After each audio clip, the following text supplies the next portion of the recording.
Hello বন্ধুরা, তোমরা নিশ্চয়ই ভালো আছো, আমিও ভালো আছি। তো দেখো ছেলে মেয়েরাই বায়না করলো মোমো খাবো। তা আমি বললাম মোমো একটু বাজার থেকে কিনে নিয়ে আয়, দোকান থেকে নিয়ে আয়, মোমোর দোকান থেকে কিনে নিয়ে আয়, এনে খা। তো বললো না মা, তুমি তৈরি করে দাও, তুমি এই দোকানে চলে গেলে আর আমাদের তৈরি করা মা তোমার হাতে তৈরি করা খাওয়া হবে না।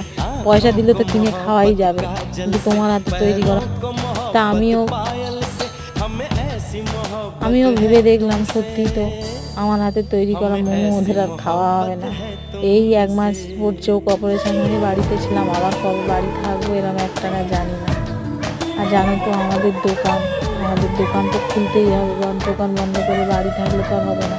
আর হ্যাঁ, দোকান একটু বন্ধ করি, একাদশীর দিনগুলো, যেহেতু আমার শাশুড়ি মারা গেছে একাদশী করি, তো একাদশীর দিনগুলো তো আমাদের একটু উপোস থাকতে হয়, যার জন্য দোকান বন্ধ করি।